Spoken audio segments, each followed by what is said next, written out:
Hello, everyone, and thank you for deciding to be part of this very special webinar. It's so great to have so many of you here, and I can see that the room is filling up as we speak. Now, I appreciate that you're taking the time to be here, and I always love being among people who are excited about learning and getting ahead. And you're obviously here on this call to do just that. So I'm here on the call to help you.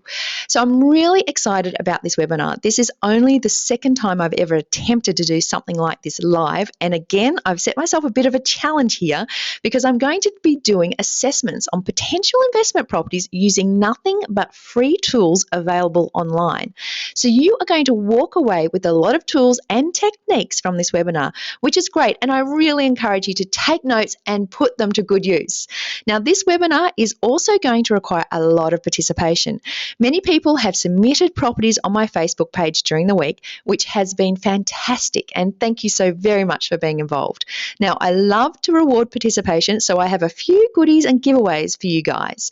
And we've picked out a selection of properties to go through that we think will give you not only a good variety of property types, but also they are suited to different strategy types. So you'll see how a property needs to fit in with your property investment strategy. And as we go along, time willing, I'll also be talking about how to choose a renovator's delight, what makes a property worth investing in, when is the right time to buy, and most importantly, where to buy an investment property. You'll be amazed what powerful tools are out there for free if you know where to look.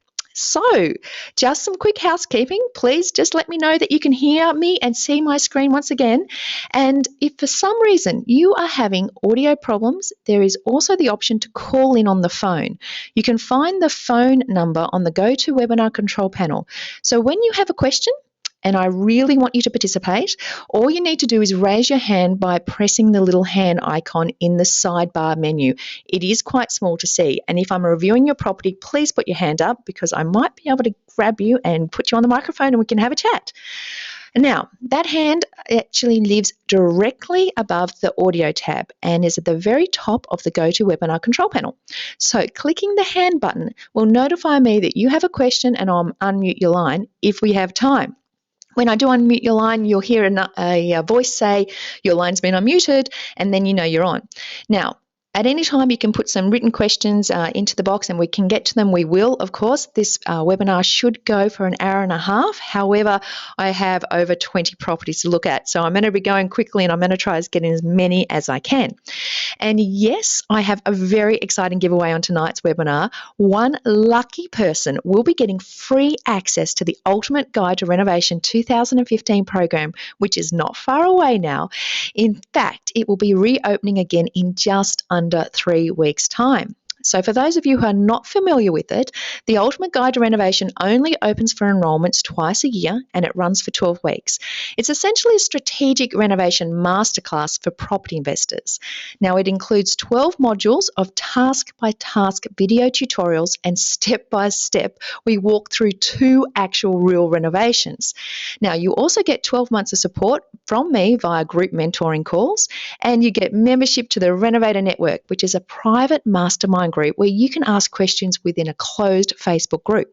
And there's a lot of supporting material, downloadable checklists, online software, spreadsheets, and lots more, including a trade discount card. So it's a fantastic prize for my favourite property entry tonight, which is going to make somebody, and hopefully you, very, very happy. And I really hope the winner is on the call. So, as I said, there's going to be a lot of interaction on this webinar, and I want you participating in this. It's the best way to learn. So I'm going to start with a poll. If somebody, here's my question here, if somebody who was buying their first investment property was to ask me, what is the first step to buying an investment property? What do you think I would say? So that's my question to you. What is the first step to buying an investment property? I can see a lot of people are voting. 5, 4, 3, 2, 1. Let's have a look at those results. Okay, so we've got 78% said the 10-year goals. We've got 12% said getting a loan and 7% said searching for properties. Well, this is really interesting. The very first step to investing in property is actually starting with your goals. So yes, before we start looking at properties, we need to zoom right out and set a course for where we want to go. Now, goals might sound a bit airy-fairy, but this is not just some vague idea of some kind of wish list. This is specifics I'm talking about here. What exactly do you want and by when? Because you need goals before you can really assess the right property investment strategy and therefore start searching for the right investment property. So, for instance, if your goal is to have a $300,000 passive income in 10 years' time, you're going to require an extremely aggressive strategy like property development. Whereas if you have a $50,000 per annum passive income goal, that could be achieved with just 2 or 3 well-selected properties, just as I talked about in my book. So there you go. Your goals determine your strategy, which determines the type of property you need to buy. And it's a night of firsts tonight because I've just completed my brand new online calculator, which is specifically designed for this purpose. Now, it was only finished 2 weeks ago and is still in beta version, so hopefully it's going to hold up. But let's give it a whirl, shall we? So what I want you to enter in this next poll, I want to know from you, how much passive income do you require each year to pursue the ideal lifestyle you desire? So here's the poll. I want you to tell me, what is the passive income that you're after?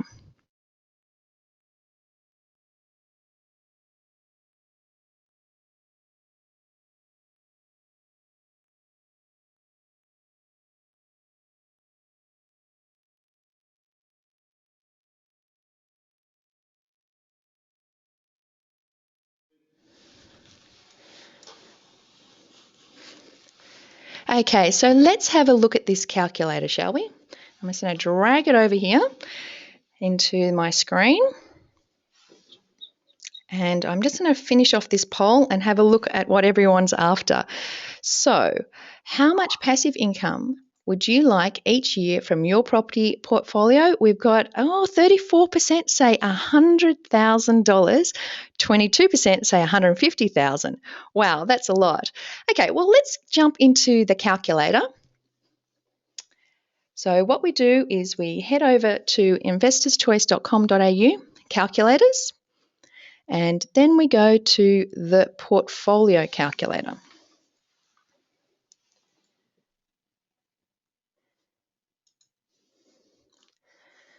And I'm going to get you to go down here. So let's put in the numbers. So we've got here, what's desired income that you have? So I'm going to put in here $100,000. Here we go. So let's have a play here. Well, actually, no, let's just start with $50,000. So we've got $50,000 here. 10-year time frame, $450,000 average property price, loan to value ratio, capital growth is 7%. Now, if you sold your whole portfolio and put all the money in the bank, what would be the return that you would get? And I've said 5%. I've allowed for 2.5% inflation and a tax rate. So I'm going to hit calculate here. So a $50,000 passive income in 10 years' time is the equivalent of $64,000 based on inflation, which is a $1.28 million in the bank. So what's that look like? Well, to put $1.28 million in the bank, you're going to have a portfolio of $2.8 million in 10 years' time, which seems so very big and overwhelming until you realise, you bring it back to today's dollars, that that's actually a portfolio of $1.4 million today, or for $450,000 properties. So what does that mean? Well, it all comes down to allowing you to plug in different information. So for instance, if I put in I got a suburb that was doing 11% capital growth, all of a sudden you can see that I only need 2 properties to actually achieve that same goal. Or maybe I had, let's say, a 15-year time frame and 6% capital growth. So this allows you to go forward and see what you need to achieve and how many properties in your portfolio to actually achieve your goals. So what we've done is we've been able to look at what compound growth can do. We've changed the capital growth from 7% to 11%. And capital growth is so very important. And it's one of the most important things that we consider when we're looking at the long-term strategy of growing our portfolio and passive income. So by knowing your goal and the time frame to achieve your goal, you can then work out what type of property investing strategy which will allow you to achieve this. Maybe a buy and hold strategy, a lot like what we do with our homes, or a buy and renovate and hold, buy, renovate and sell, maybe subdivide, maybe property development, or maybe just adding a granny flat. Each of these strategies is based on the value of the property being higher than what you bought it for.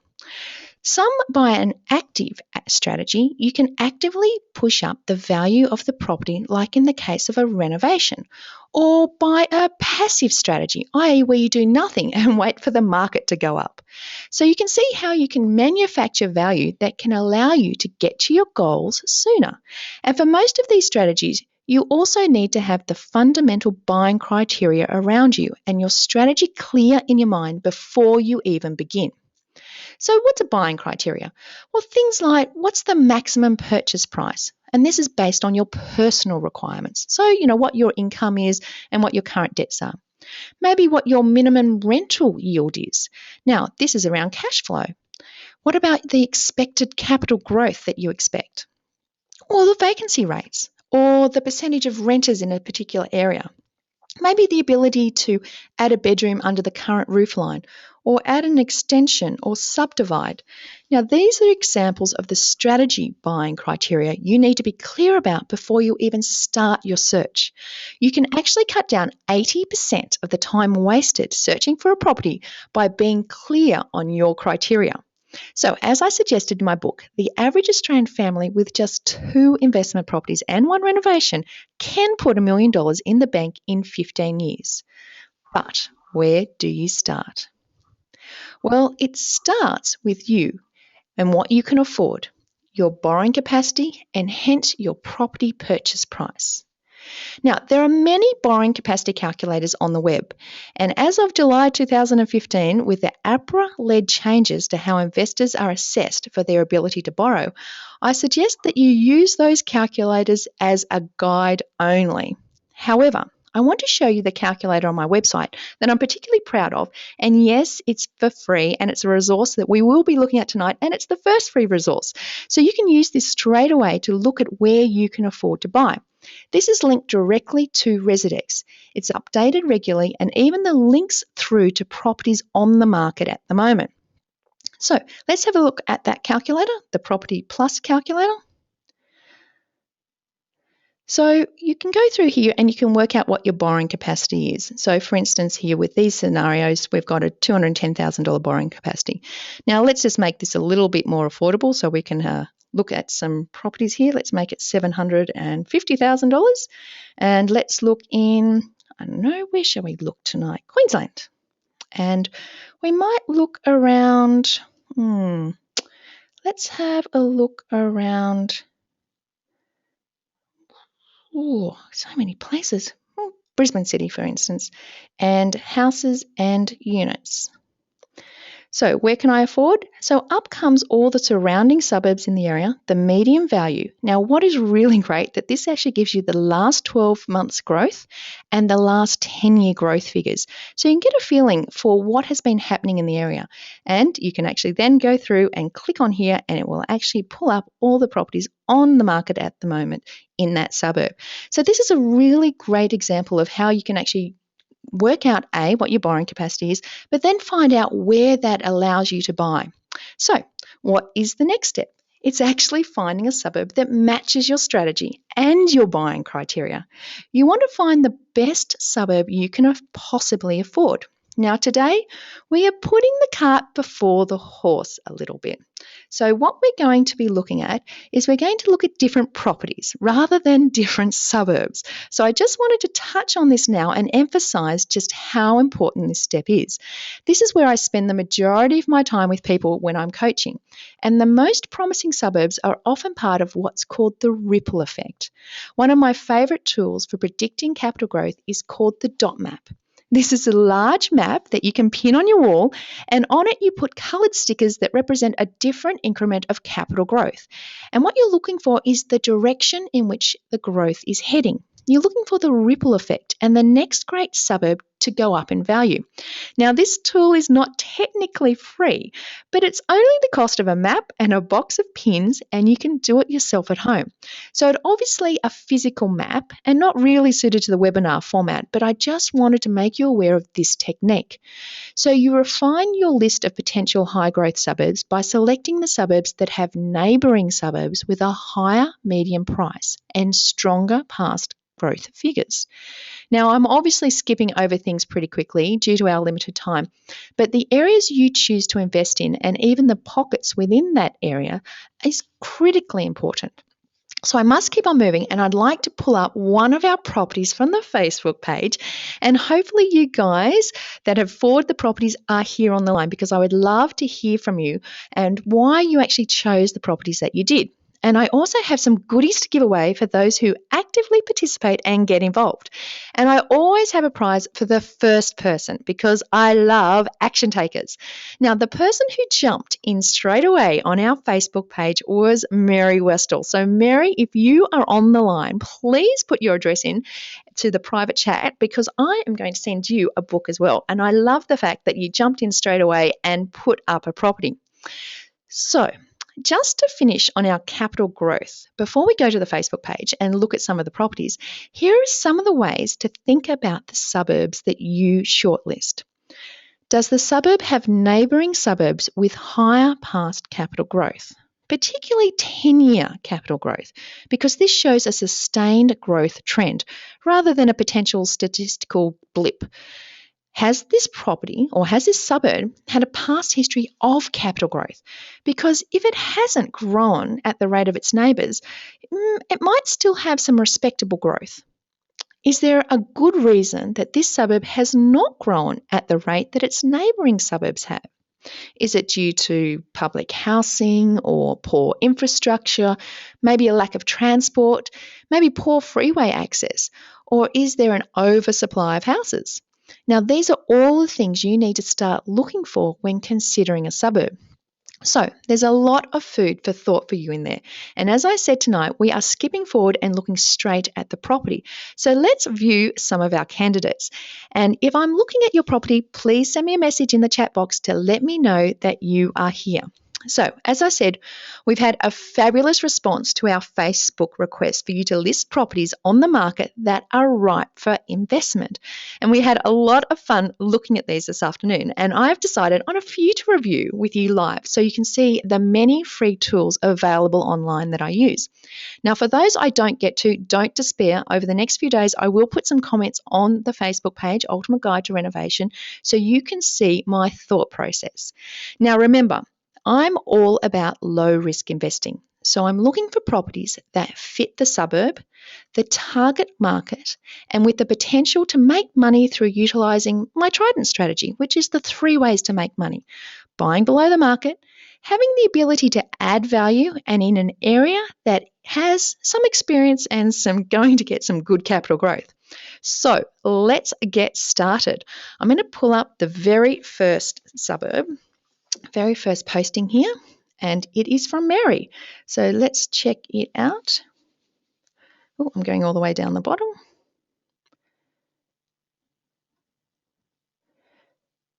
And where did Mary go? Let me have a look here. Oh, I'm going to get some technical assistance to pull up the property. So one of the things that I've got here while I go through and pull this up, I know it's actually under the photo rather than posted as a comment. It was hidden from me, Mary.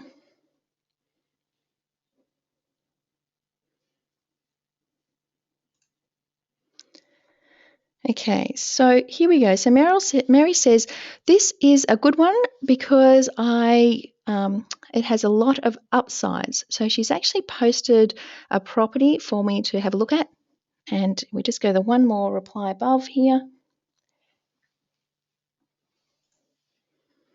And we'll click on that. So it's 48 Dewar Avenue, Little Bay. So I'm going to be doing this live and jumping to and from many different websites. So let's see how we go here, guys. So what I've got here is Little Bay. So I'm going to go down here. So I'm on realestate.com.au. Let's have a look at the property to start with. So it's a little cottage. Let's have a look at some of these photos. I can see there that some potential for some renovation there in that kitchen. You've got some nice floorboards that have been done already. It's got some lifestyle views, which don't really tell us a lot. We've got the backyard. So we've got a few photos here of their property itself. Let's see if we've got a floor plan. There might be something interesting that we can do on the floor plan. And check this out. So we've got a big shed here. We've got a study, a couple of bedrooms, 1, 2, living room, kitchen, sunroom, laundry, a lot of little rooms here. And let's see what our agents say about it. First time in 3 generations it's been provided, 580 square metres, corner parcel. Corner side has potential, large garden, basic kitchen, 2 double bedrooms, nice little property. So it's a 2-bedroom, 1-bathroom property. It's near some schools. So let's go down here. Now, what I'm looking at here is some information about Little Bay.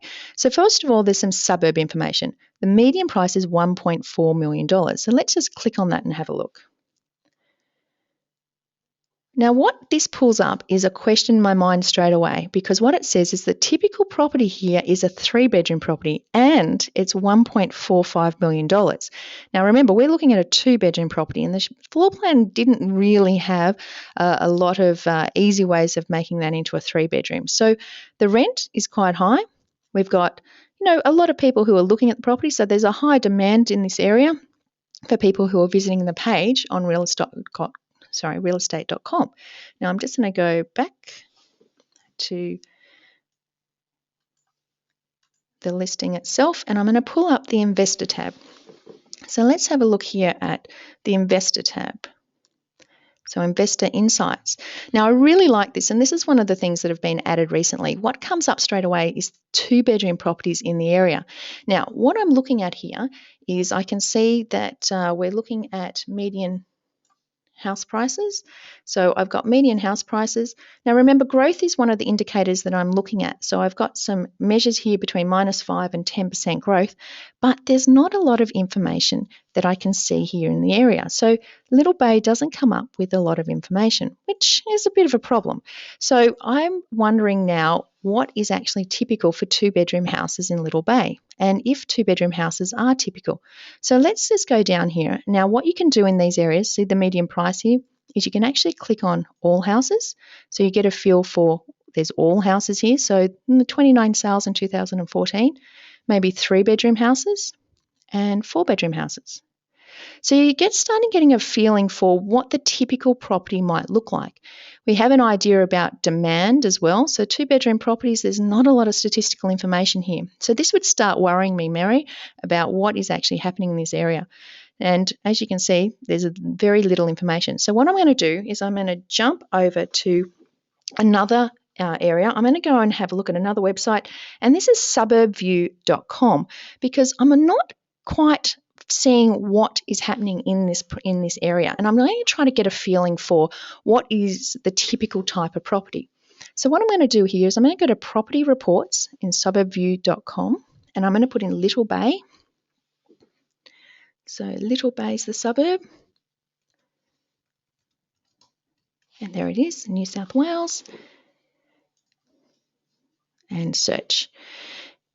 Now, I'm going to go down here to the rental yields area, and I'm going to look at the past 3 months of rental yields. Now, this is a really great place to find the information. It gives me what's happened in the last 3 months, but it also gives me a breakdown of how many bedrooms in the houses and in the units. So here you can see here that we've got a number of properties that have sold in the last 3 months. Now, there's only about 10 properties have sold. Some of them there's been, what have we got, two, around $5 million, and not enough statistical information here either. So once again, I've lost some information. I'm wondering, is this two-bedroom property really a property that I'd be interested in? So what I would do is possibly go and jump over to the SQM, which is sqmresearch.com.au. I'm going to put that property in here. Now, this is brand new. I did this webinar 2 weeks ago and this didn't exist. So I'm going to come up with the Little Bay, 48 Ewart Avenue. I'm going to click here on search. Now, SQM Research is known to give vacancy rates, but they've just added all this extra information. So you can see here, now we've got some recent listings. We can see that it was rented in 2013 for $600. We've got this pricing curve, which I'm going to come back to a little bit later. Well, actually, let's do it now. When we looked at this property, it did say that the size of the property is around 528 square metres.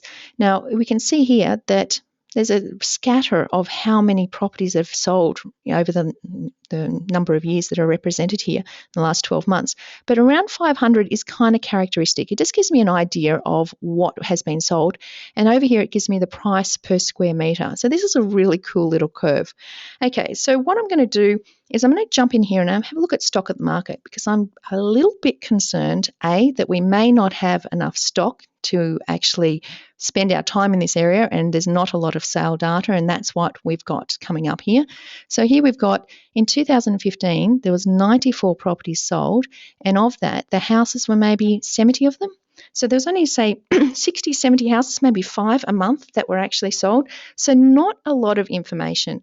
Okay, obviously in this property, if I'm doing some analysis and trying to find out what is going on in this area, all of a sudden I know that I've got a little 2-bedroom house on the market, and I'm going to pull up census now, because census, well, it's pretty much the basis for all information as far as I'm concerned. And I'm going to pull in census, and I'm going to put here in the quick stats search area my location of Little Bay. I just want to get a real feeling for what's happening in this area. So I'm going to go to state suburb Little Bay and press go, and it's going to come up and tell me what's happening here. There's only 745 families. It's only a small area, so that's why I'm having so much difficulty in getting information. There's 1,200 private dwellings. Now, I'm going to come down here because I want to fast forward and having a look what's characteristic of this area. Now, as you can see, separate houses, 48%, 37% units. So there's about half of the population are living in houses in this area. And when I come down here and have a look at the number of properties, I can see here that 33% have got 3-bedroom houses, 30% have 4-bedroom houses, and where we're looking at this little 2-bedroom house, only 17%. So all of a sudden, this is not a property that's characteristic of the area. Now, the risk associated with an area, having a property that's not characteristic for an area, is that it may be harder to sell in the future or to rent. Now, this property, as we saw, hadn't been sold for many a year, and there may be some potential for development, but this is going to involve a whole lot more research. Now, what's interesting here too is that there's 36% of this area, is that people in this area actually rent. So there is a rental demand.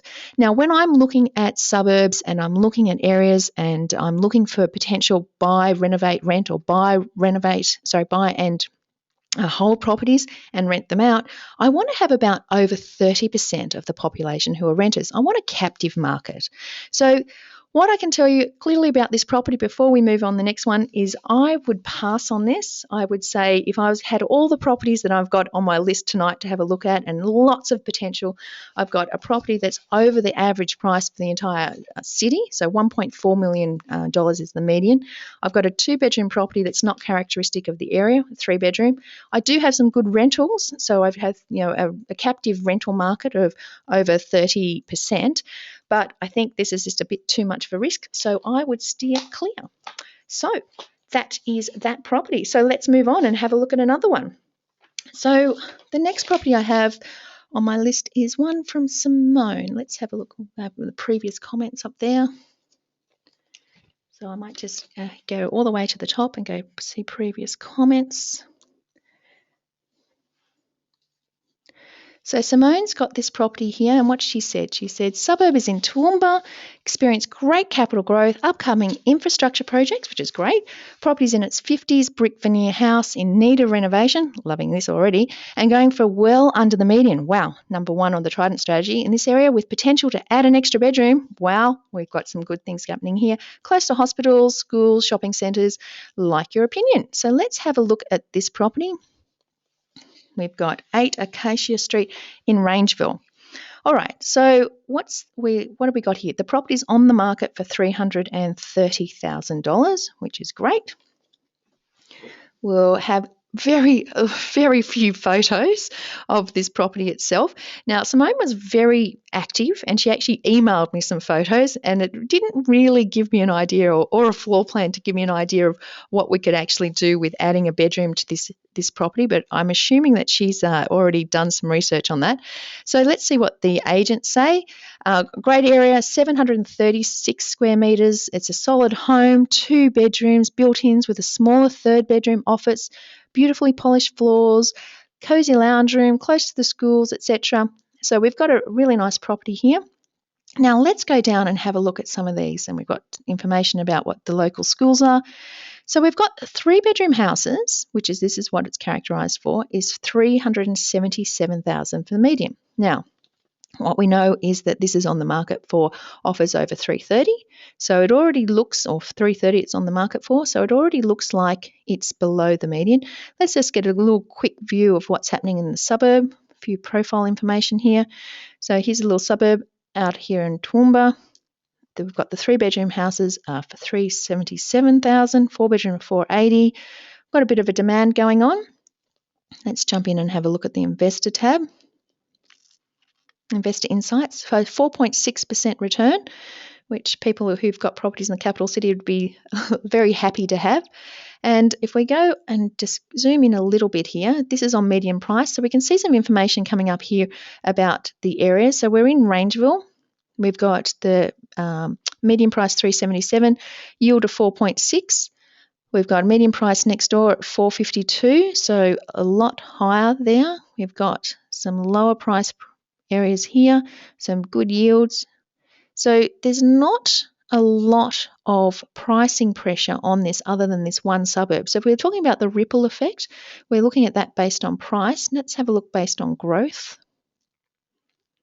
So we're looking at some information here based on growth. So we've got Rangeville here. We've got some annual growth at 2.7%. Now let's understand what they're talking about when they're talking about annual growth. This is actually based on 5-year annualized growth. So they're talking about the 5-year growth, compound growth. So 2.7%. Over here we've got 5.1, so there's been a bit of growth. So we do have some growth pressure, 7.7 in the city itself. We've got East Toowoomba, 4.4. So we do have some pressure here that might indicate that we've got a bit of a ripple effect.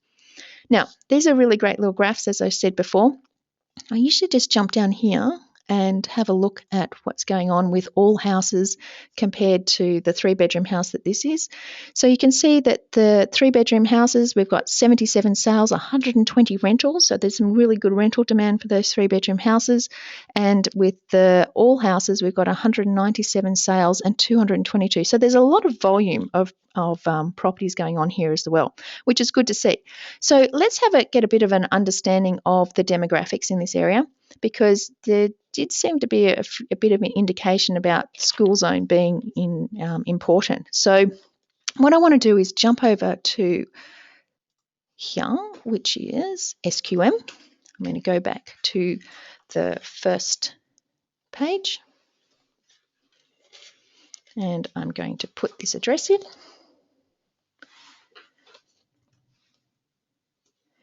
And pull it up.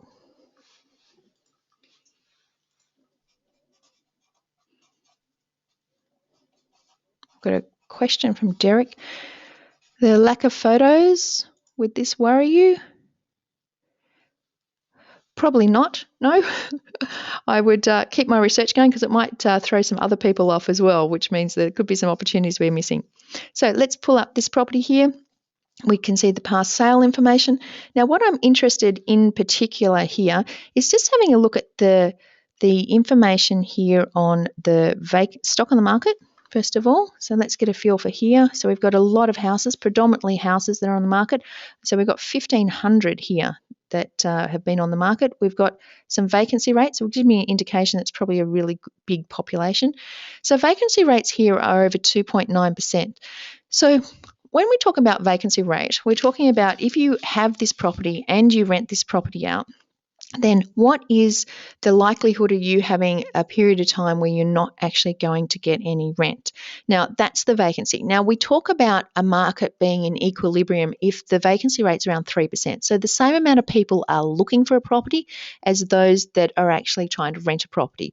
So 3% is kind of like the maximum that we would want. So if we had, say, a vacancy rate of 2%, for instance, it means that there's more people looking than there's properties on the market. So that's a really good thing. So this is telling us that the market is pretty much in equilibrium. Now, I'm interested in having a look at some of the demographics here as well and getting a feel for what's happening in the area. So I'm just going to jump over and have a look at some information about asking price. I just want to get a feeling for what the typical type of property is. So asking price.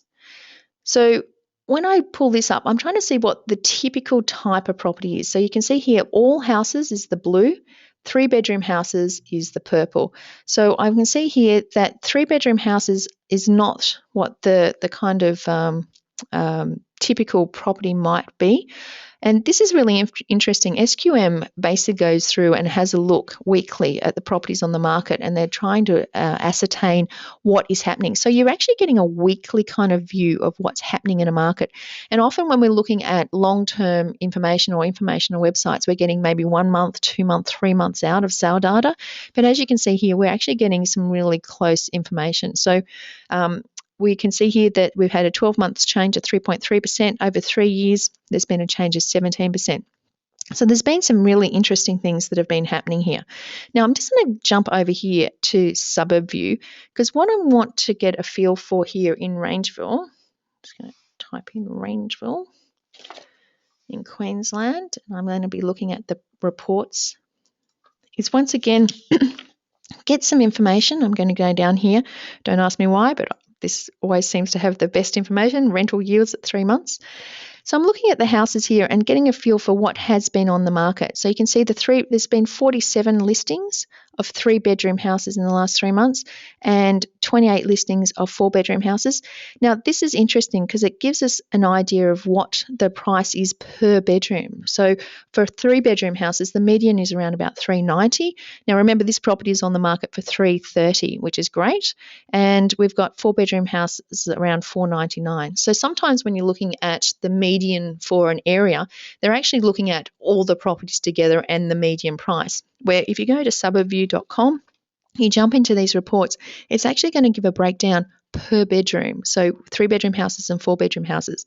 And the great value of this is if you can actually add a bedroom under the current floor plan or roof line of a property, then you might have the ability to add a lot of value and increase your rental income as well. So just looking at this property, I think there's some opportunity here. It's below the market value. We do have a bit of ripple effect.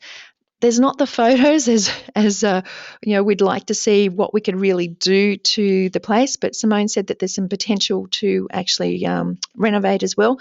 So it's on the market. It seems that 3-bedroom is kind of a typical type of property. So this is one I would do some extra research on. So thanks for sending that through. Okay, all right, so let's find out if we've got some people on at the moment who've actually put a property up. So let's see, who have we got here? Put your hand up or type in the chat box if you've actually put a property up. I've got Carolyn here. Carolyn, are you there at all? Carolyn?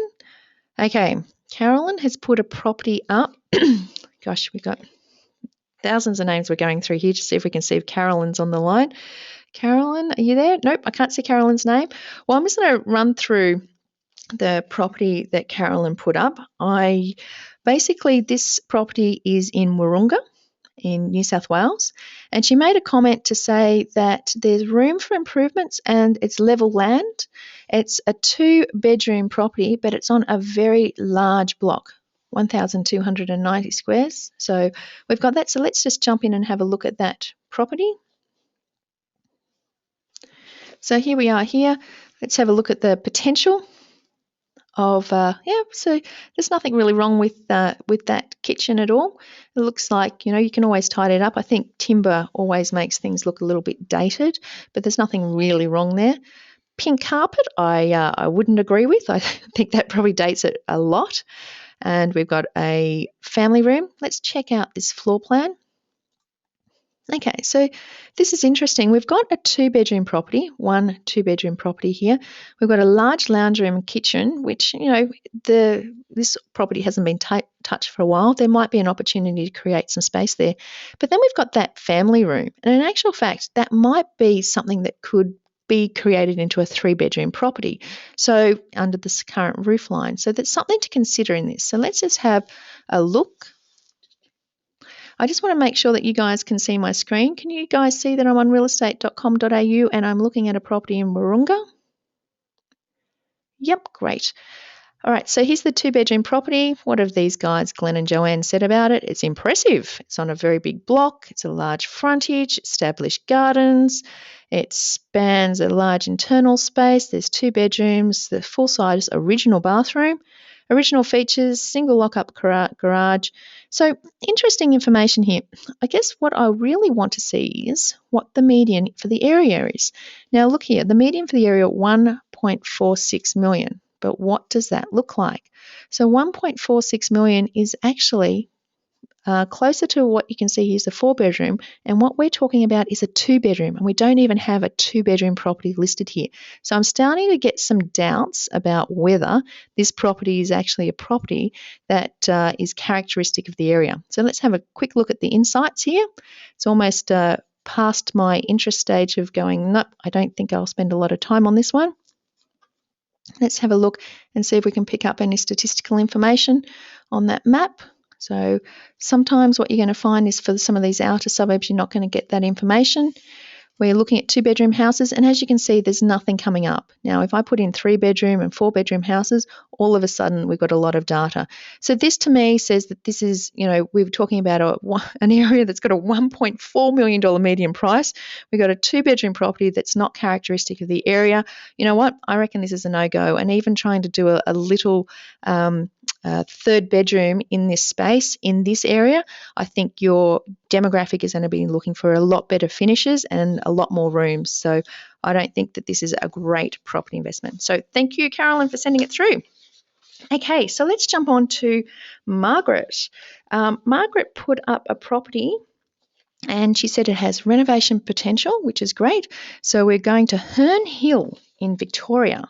So let's go and check out Herne Hill. She reckons she can create a 3 to 4 bedroom property. And I'm just going to see if Margaret is here on the line. It'd be lovely to have a chat to you. Margaret, are you there? I'm going to see if I can pull you up. Yes, I think you are. Your hand's up. Margaret, how are you? Can you hear me? Hey, Margaret. Oh, I can see you there, Margaret. Maybe you don't have your microphone working. So I'm going to run through this and have a look at this property. So let's have a look at the photos here associated with this property. So we've got this little house. We've got, what have we got here? Older style lounge room. We've got old stone carpets. Oh, I can see some potential here. The pink kitchen. I think we've got some great potential. I bet you we've got something interesting here in the bathroom as well. Okay, so we've got a nice big block. We've got a nice big backyard. You've got some renovation potential in just doing a nice little cosmetic cleanup, which is great. Now let's just have a look at the plan and see if there's an opportunity to add any rooms or do anything. So we've got this 1, 2, 3 bedrooms, huge dining area, kitchen, meals, sunroom. So this is a great living area that potentially could be opened up, and we have this living room here. So potentially there could be an opportunity for a 4th bedroom, potentially, if it fitted the market. So let's go through and have a look once again at the information. So I'm just going to look here at what 3-bedroom properties are worth, $370,000, and I think here it was saying that this property is open to offers over $265,000. So other 3-bedroom properties are selling for $370,000. So this has me very interested. Let's have a quick little look and see what 3-bedroom houses look like. So it looks like 3-bedroom houses are definitely on the market of what the demographic wants in this area. And let me jump through and have a look at the investment information. Now, what you'll find is this is actually an outer suburb of Geelong. So some regional areas, it's difficult to get this heat map type of information. But if we can get in here, we can just actually see some of the other suburbs. So we've got Newtown over there, a median price of $576. Remember, we've got Herne Hill here at $370. Now, these median prices are other 3-bedroom houses in the area. So $470. We've got Manifold Heights. We've got median prices here. So we've actually seemed to have a bit of a pricing pressure on this suburb, which is nice. I would like to actually have got more information around this outside as well before I'd make a firm idea that this has got a bit of a ripple effect happening. If we look at some of the growth here, and remember that growth was over 5 years, we've got some growth with some of the associated suburbs. So this one's already seems to have had some growth. So I'm not too sure if we've got the ripple effect going on here at all. Now, once again, what I would do is I'd go down here and have a look at what the typical market's doing. So 3-bedroom house is a typical market. If I compare it to all houses, you can see that we've got a much better information here about what's happening with the typical yields. So we've got some really good yields here, over 4%, which is great for us who are sitting in the capital cities and everything's below 4% at the moment. Now, if we look there at the 3-bedroom houses, we've got 58 rentals that were on the market last year and 42 sales. So it tells me that there's a bit of activity going on in this area. But I want to know if this is really what is characteristic for this area. So I'm going to use, what shall I use this time? Census. Let's go and jump into Census and have a look at what is happening here in Herne Hill, H-E-R-N-E Hill. So there we go. I'm just going to grab that. I want to make sure there's enough people. So there's 1,600 dwellings in the area. Once again, I'm going to come down here to dwellings and have a look at what people like living in. 74% are houses, which is great. And we have 3-bedroom houses, 51% want 3-bedroom houses. So this is typical for the area. We've got 32% rented. So this just gets better and better for me. As I said, there's some opportunity potentially for this property to maybe have a 4th bedroom. So let's just pull up Herne Hill here and make sure you go to the reports. Let's see what the pricing differentials are between the 3 and 4 bedrooms. So we've got 3 bedrooms here, median around 329, 4 bedrooms around 435, a lot more listings here in the 3 months for the 3 bedrooms. So it's a lot more opportunity. Now, although technically what I'm going to show you next is not a free website, it's Australian Property Investor Magazine, and in September 2015 edition of the magazine, they actually made their digital data bank available. So if you buy the magazine, you can actually log in and you can go and put in a code word for the month. So I'm looking at October 2015 here. I'm going to look at houses and Market Watch. And what I want to do is I'm just going to type in here and have a look at what's actually happening in the area. So I'm going to type in here Herne Hill. And up comes Herne Hill. Now, what's really nice here is it's going to give me some really quick data. So this is a bonus over the five websites I'm going to give you tonight. I have about 30 that I use, but I want to give you some, really the top ones where I get the information from. This is brand new. So this gives me an idea of what's happening in Herne Hill. Once again, we're going to see a total median for the area, the number that was sold last year of properties. So I want to make sure there's enough properties on the market for if I am going to target this suburb, that I'm not going to be wasting my time being in competition with someone, if there's only 2 properties coming up a month. But what's interesting here, I get a feel for what's happening in the last 3 months, 12 months, 3 years, 5 year and 10-year growth. So this is going to start giving me some growth figures. So I can see there's been a little bit of movement here in the last 12 months, and over the last 10 years, it's done about 4.8%. Now, to double the value of your property within 10 years, it needs to do 7.2%. So, this is not somewhere that someone in the past has actually been able to double their money by investing here. Average days on the market is 69. Now, if you think that a standard marketing campaign would be 4 to 6 weeks, so you put your property on the market, 6 weeks later you might auction it or sell the property, and there's some settlement period. This gives you a feel for how fast the market's moving, and it's something that I track if I'm really tracking a suburb over the long term. It's a bit of an indicator of the amount of activity that's happening in the area. So if you see something there, it says 150 days, it probably means that there's not a lot of activity in the area. So I always kind of look at average days on the market. When you see 30 days, you can pretty much bet that as soon as a property's on the market, it's being sold very quickly, and it might be hard for you to get into. So look, Margaret, just a quick summary here. The property's on the market for 265. The median 3-bedroom is 370. The yield's 4.5%. So all the characteristics stack up there. The photos show me that it's ripe for renovation. I looked at the census information. It's a typical property for the area. There's a large rental demand. I think it's something that I would do more research on. So good work. I do like it. Thank you. And I'm going to move on to now. I've got a lot here, guys. I hope that we're helping you out here. I'm just going to have a quick little look at some of the comments whilst I bring up Bianca and just see if Bianca is there. Bianca has pulled up a property from Sunshine North, which is down in Melbourne. So Bianca, are you available? Bianca, her hand's up. I hope it's the same Bianca. Hey, Bianca, how are you? I'm good. Now, is it the right Bianca who put the property up here in Sunshine North?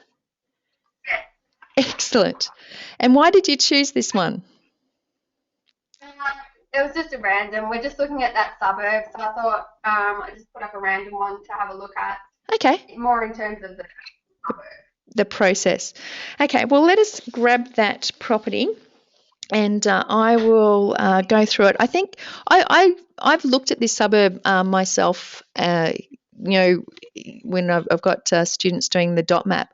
And one of the things that I really like about this is that it's characteristic of the ripple effect as well. So let's walk through it. One of the things, I guess, that when we're looking at what drives capital growth, it's population demand. And, they're talking about Melbourne being the biggest capital city by 2050 in Australia. And there's going to be a lot of immigration, both internationally and interstate for that area. So what they're talking about is that whole Melton, Teneat, that whole area out there is going to have a lot of, as we've seen, house and land and developments. And I personally have a bit of a feeling here, Bianca, that what you're going to have is a period of time where people get aspirational and they want to move in, and they're going to put pricing pressure on the back end of Sunshine. We'll have a look at the map here in a bit. And you're also going to have the inner west pushing out and having some pricing pressure too. So I quite like this suburb. So let's have a look at the property itself. Simple little kitchen, simple floor. Look, it's clean and tidy. There's nothing too, that's going to, lots of nice drink bottles up there. Obviously, the people live there like a drink or two. The floors are fine. Pink wall might be something that you could improve. Let's just see if we've got anything here to do with the bathroom, which sometimes is where there's opportunity. Have a look at the actual thing itself. Simple 2 bedrooms, meals, lounge, master room, kitchen. So a nice little place. So let's run through here, see what they talk about. So offers 3 generous size rooms. Have you actually visited this property at all? No, not yet. Well, you might have competition after tonight. Let's have a look. So let's run down here. So at the moment, they're talking about more than $430,000.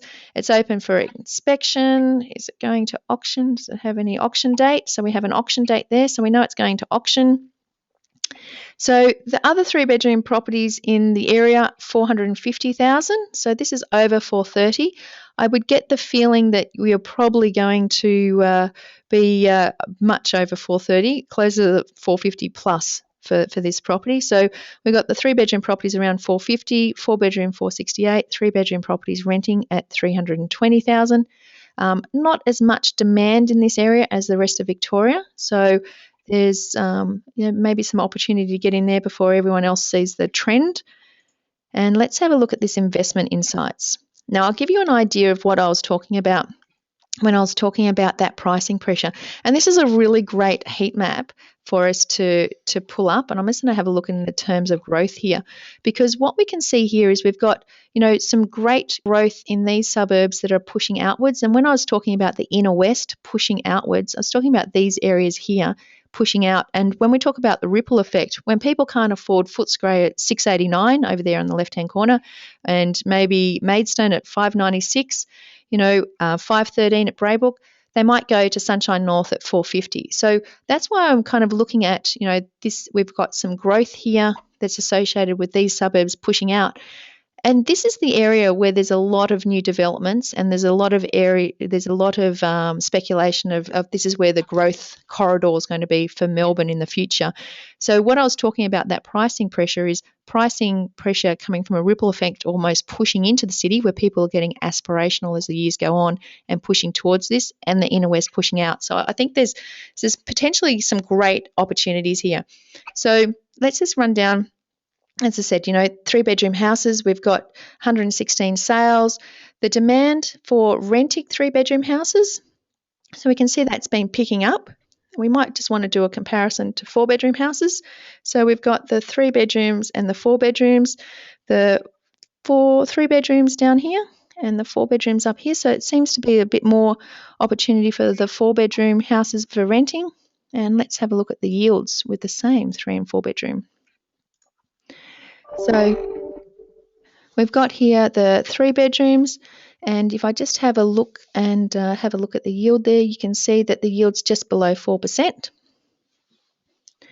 Okay, so let's go and have a look at a little bit more information about this suburb. So what we know so far is that we've got some median information, 450. We've got this property that's going to auction, they're saying over 430. So we definitely expect that that's going to happen, that it's going to get close to that. Let's go and have a look at SQM, and I'm just going to go back and have a look at their main page.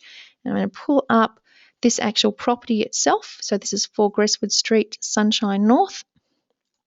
And I want to have a look at the vacancy rate here. So I want to get a feeling for what's actually happening in this area. So wait for this to load.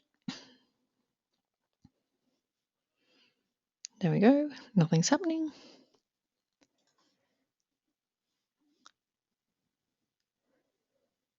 Oh, this is very interesting. Okay, so let's go and have a look at free property data. Or else fails, we keep working away. Vacancy rates, and I'm going to agree to the terms and conditions, and I want to see the vacancy rate via the postcode. So I'm going to put in the postcode here for Sunshine North, which I'm going to pull up or type it in, Sunshine North.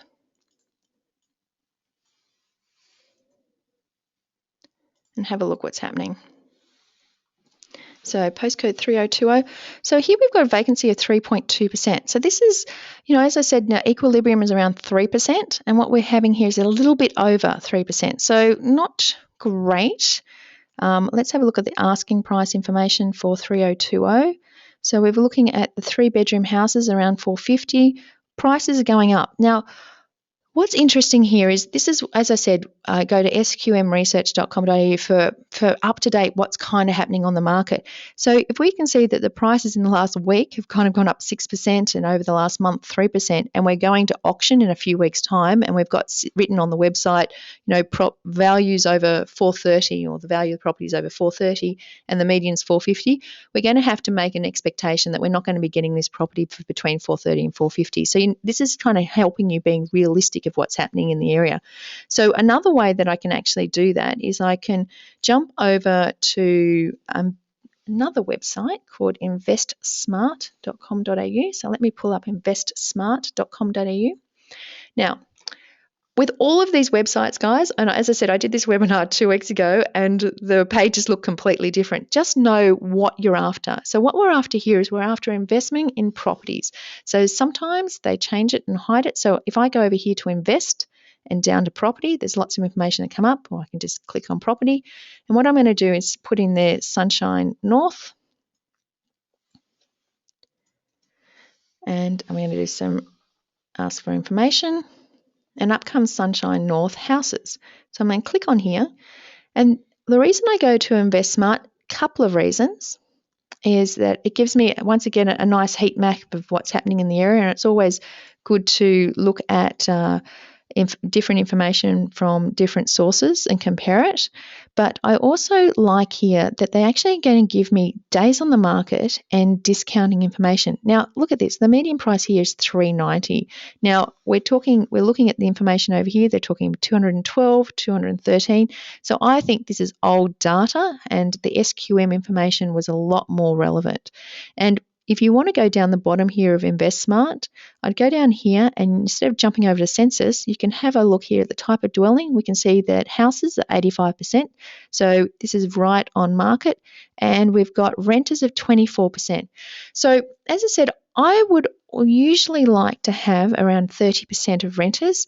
85% of the houses here are properties that people live in are houses, so it is characteristic of the area. The 3-bedroom house is characteristic of the area as well. It's pretty much on the median. I don't think you're going to get this below market value. It's a typical property, and it does have refresh potential.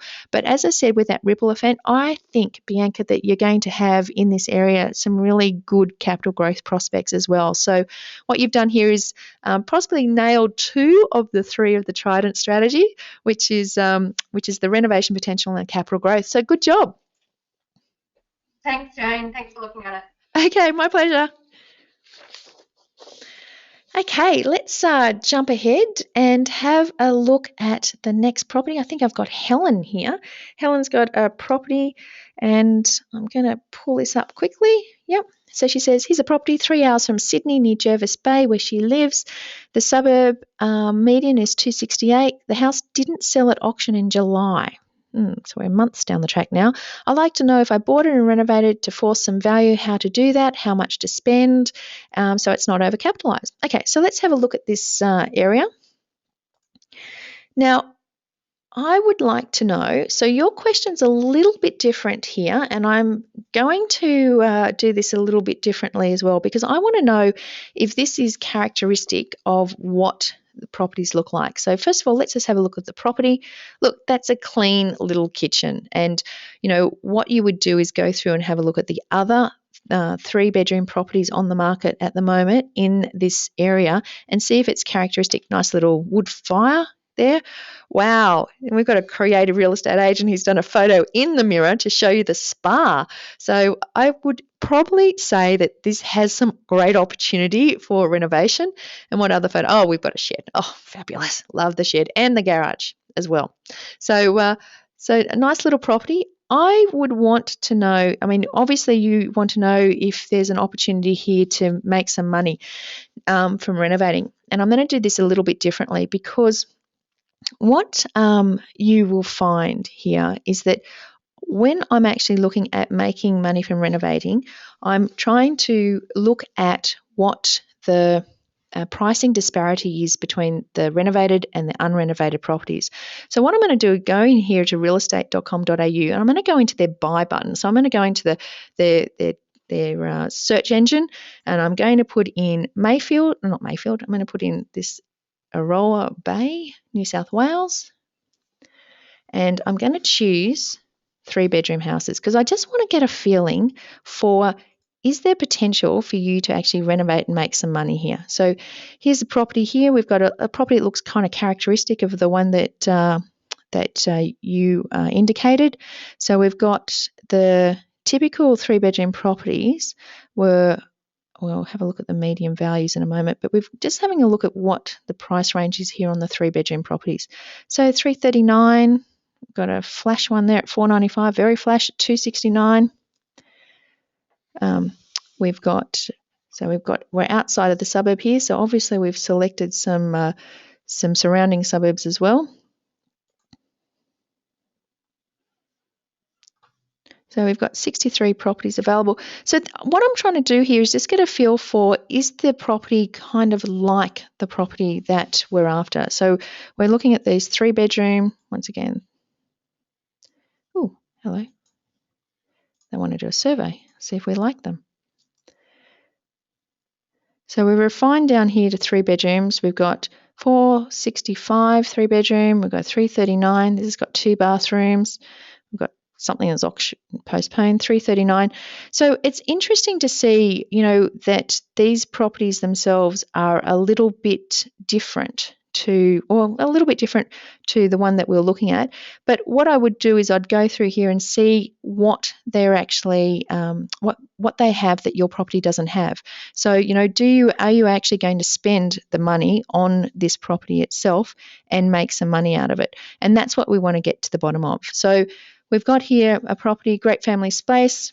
Down here, we're going to get to the median. So the median property market here is $268,000. I'd be really interested to go to the real estate agent, Helen, and find out what it was passed in for, so that you can find out, what the property is potentially you can get it for, especially if the 3 bedrooms, 268. And as we saw there, the 3 bedrooms that we we're just looking at were over 300,000. So some interesting information. This is interesting here, 5.8% yield, which is great. I like to have some good yield. Once again, there's not a lot of information often in the regional areas. So we've got here, the pricing information. Let's see if we've got anything here on growth. Everything's pretty much doing the same as everywhere else. And let's just go down here and have a look at 3-bedroom compared to all houses, if there's any information. Not a lot of information here. So what this would lead me to do is actually go and find out a little bit more about the area. So I'm going to jump over to census, I think, where I've got census information. I'm going to go back here and I'm going to check in on this suburb.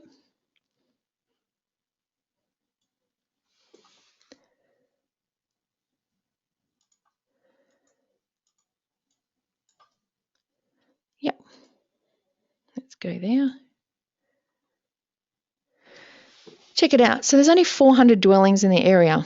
So this is a concern to me. So I'm looking at minimising my risk. So I want to have a large market of people to sell and rent to. So we've got a 3-bedroom house, which is characteristic. 46% of the properties are 3-bedroom houses. 98% are houses, so that's good. We don't have a unit. Now let's just have a look at the renters. We've got 21%. Look, we've got a really small market here, and I know, Helen, that it's always really convenient to think that it's easy to invest in your backyard, especially if you want to do renovation. But if you're going to spend a lot of money on buying a property and the time and effort involved, you'd be looking at that pricing disparity and making sure that by spending the money that you are going to spend, which is on a cosmetic renovation, I wouldn't allow more than 10% of the value of the property. So we're talking about a median of around 268. Other properties on the market that are high up for $25,000, you definitely can nail a fantastic renovation on the property, but will you get your money back? And I have my doubts about it. So look, there is obviously opportunity to fix this property up. I think some simple painting of the bench tops and maybe a new floor in the kitchen and updating the bathroom, because it really is dated, are probably the things that I'd look for. But if this property's been on the market for a while, it seems I really want to know what it was passed in for and get some more information on it. So good, let's move on. So that was a no-go. Let's have a look at Tiffany. And I'm just going to see if I can find Tiffany there. Tiffany's got a unit in Ashfield that she wants us to have a look at. So this is in Bland Street, Ashfield in Sydney. It's a 2-bedroom unit on the 3rd floor. I'm just going to pull it up in a second. And Tiffany, we'll have a look over here. We've got a few Tiffany's on the line. We'll see who has put the property up.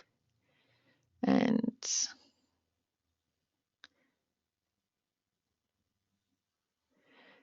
scrolling. Tiffany, I can see you're online. I'm going to unmute you. Hey, that's me, she says.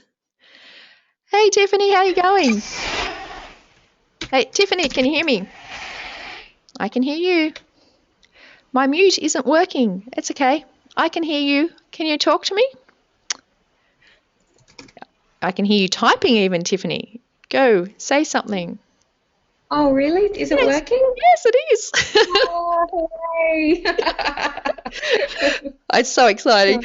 I could hear you typing, but and breathing, just not talking. So I'm gonna click through to this property. You tell me a little bit about it and why you like it and why you're looking at the area. You say there's a renovation opportunity. Yeah, I just think Asheville's really interesting. I started looking at it a couple of years ago and decided not to buy in the area. I bought nearby in Hurlstone Park, Nice. Yep. but there's been a huge interest from the Asian market in that area, and I noticed properties jumped quite quickly in value over the last couple of years. So I've been keeping an eye on the market for a while, and I picked this place because I've heard lots of different things about, fully stripping out a place and spending an absolute fortune on it, and how we can, kind of end up putting a lot of money down the drain. Whereas with this place, the kitchen's already been done, the floor's already done. The only thing that I really saw was the fact that the bathroom, that lovely pink, I is know. just It looks like lovely. I have to be honest with you. As soon as I looked at the kitchen and I thought, wow, this is really flash. You can't add much value Yeah. here. And then I fast forwarded to the bathroom going, who does that in a tiny little unit? Does the bathroom without the kitchen without the bathroom? And then I had a double check because it looks just like the bathroom I renovated in my property in the eastern suburbs, Sydney, recently. The pink and blue look. I think it's famous Yeah. throughout Sydney. So there's definitely opportunity. So, well, look, let's have a look at it. I agree. I like Ashfield. I think there's been a lot of pricing pressure once again Yes. in the area. So I'm actually going to take this and put it into realestate.com.au because I'm finding that their new tab, and I'll show you a new place. If you go up to realestate.com.au and /property, this is a web link that was launched about 3 weeks ago, so it's all new. You can just type the property in there, and we'll put that in there, and all the information comes up on it. So you can link through to the property on the market. If there is actually past sale data, it can come up here as well. So you can link here to the actual property. And here's some information on it, so you can get a feel for the property, and we've got the current property on the market at the moment. But if there is past sale data, RP Data, CoreLogic RP Data has got that information up. It's interesting here because it does also pull up other 2-bedroom units that have recently sold within the month. So you can get a bit of a comparable there. Some really nice information on what is for sale at the market at the moment and what's for rent, so other 2-bedrooms. So it's a really quick little way to find some information. But what we're interested in here is, first of all, the investing in Ashfield tab. Now, if you do this through this link, /property, it doesn't actually go down to the 2-bedroom section. So you just have to go and put 2 bedrooms up there. And look at this. This is all red through, and we've got a lot of growth. So one of the reasons I like Ashfield is, as you said, there's this inner west has really been taking off. And if we get in a little bit further, we can see that, Marrickville, 9.9%, 650,000. We've got 7.7 Dulwich Hill, 650,000. So remember, this is 2-bedroom units, 7.3, 680, 8%, 630. So we've got some pricing pressure here, but we've also got the growth that's kind of characteristic of the area. So this area has, already, I would say, if I was talking ripple effect, has already pretty much moved. And but having said that, I've got some clients who recently bought in the area, so I'm quite familiar with the 2-bedroom units as well. So let's have a look here. We've got the median price here. It's 636. Do you know what they're asking or they're suggesting the price range will be? No, I don't. And let's just have a look here of all units compared to 2-bedroom units. So this is kind of telling me that the 2-bedroom unit is characteristic of really what's being sold in this area. So we've got 2-bedroom units in the last year, 142 sales, 867 rentals. So this tells me that there's a lot of a demand for renting. So let's jump across here and have a look at, where am I going to say, days on the market. Might just jump up to, once again, over to Invest Property, under Invest Smart. I'm going to put in there Ashfield and get a feel for what's happening for the units. I think I've put too much information in there. Oh, okay, I can go by postcode even. and I'm after units. And the information that I'm kind of interested in here is the days on the market. So what's actually happening days on the market, and discounting. Now, discounting is a really interesting measure, because if you were going to put an offer in, and for instance, you saw that, for the discounting on the difference between what a property is listed for and what it finally sells for is, say, 7%, then if you wanted to get a bit of an idea of what you might want to go in at as your first offer, you might say, 10% below what the property was being marketed for, and hence negotiate up to the 7%. Now, as I said, in a really fast-moving market, as we've seen in Sydney, some of this information has to be double-checked, but I'd get a feel for what's actually happening in the area. Let's see how many people are living in units, 52% living in units, and how many are renting.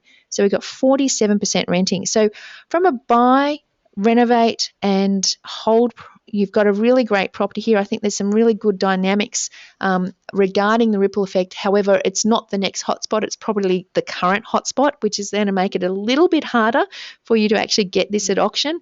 And whatever the real estate agent is actually predicting it to be in sale price, I'd probably be adding quite a bit more onto that, because you know how these agents are.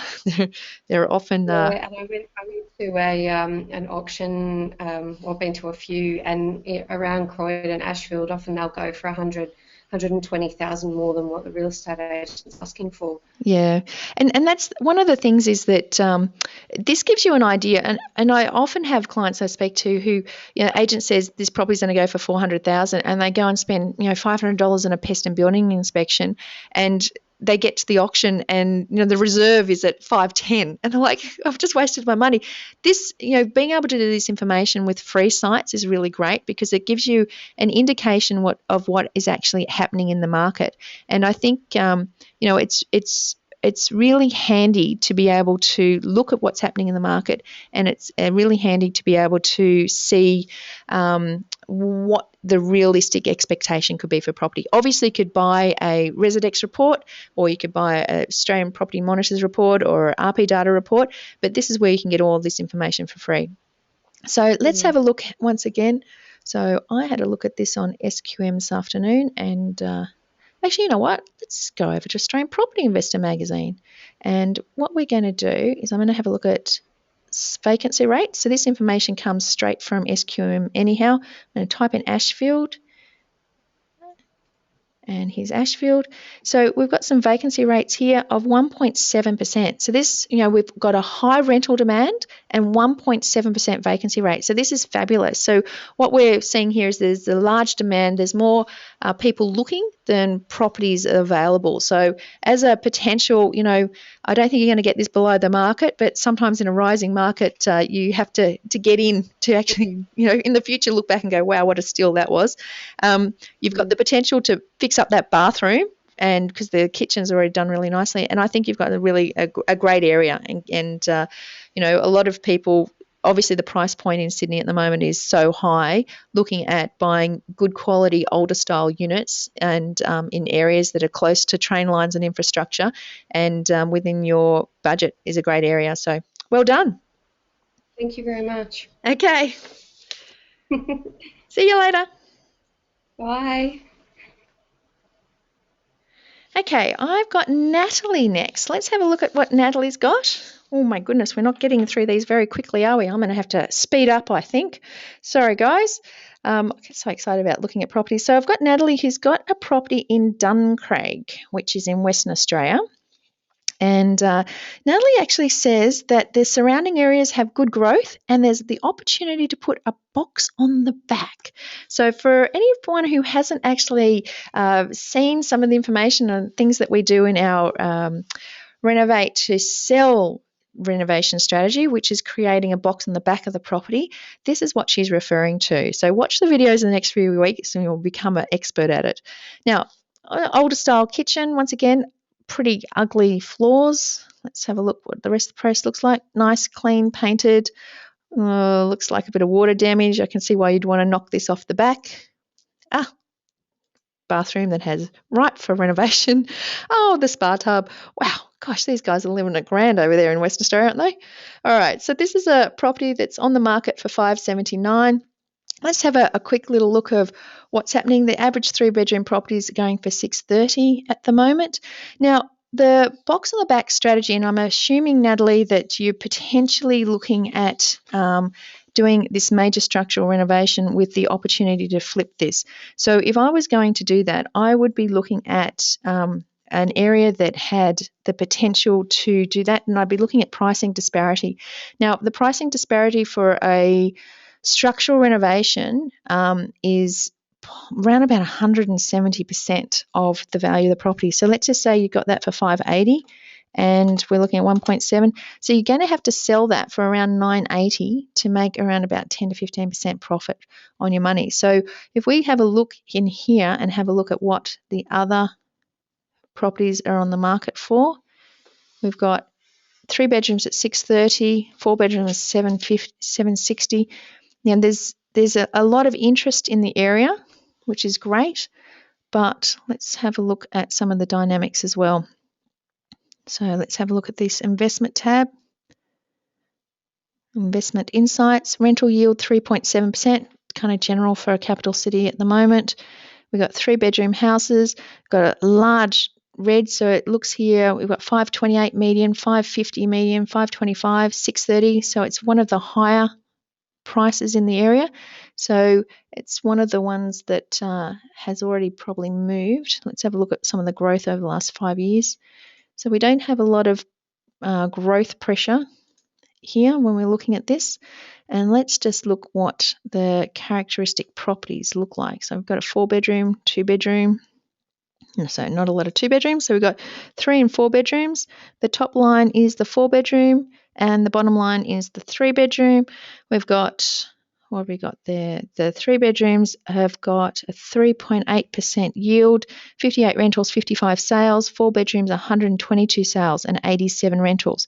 So what this number tells me is 122 sales and 87 rentals is potentially that the owner occupiers want to have a 4-bedroom property. Now, we're looking at a 3-bedroom property and you're talking about boxes on the back. This boxes on the back, flipping strategy, all comes down to targeting a different demographic, and that's the owner occupiers. So let's have a look at what the owner occupiers want to do in that area, and I'm going to jump over to Census and find out what is happening here in Duncraig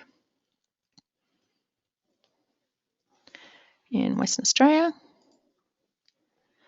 5,000 dwellings, so this is great. I'm going to go straight into the dwelling type. Separate houses, 95%. We nailed that one. 3-bedroom houses, 28% have a 3-bedroom house and 67% have a 4-bedroom property. So this is a 3-bedroom property. Or usually with there is some opportunity sometimes to add a bedroom with the box at the back. So there might be some opportunity there for you to move from a 3-bedroom to a 4-bedroom. So let's have a quick little look over here in Suburb View, and we're going to put in Duncraig just to have a look at the difference between a 3-bedroom and a 4-bedroom. There it is. I love the fact you're speaking my language, talking a box at the back here. Okay, so we've got 3-bedroom houses here at $599 median. We've got 4-bedroom at $779. We've got 55 in the last 3 months, 61. You know, I don't think the pricing disparity is there to be doing a box at the back. There might be an opportunity under this current floor plan for you to add a bedroom under the current roof line without doing a major structural renovation, because obviously there's a $180,000 differential there. And if we're talking about a cosmetic renovation, then we're potentially talking about something that's about 10% of the value. But I think that your numbers are really close if you're going to flip this. So I'd be a bit concerned.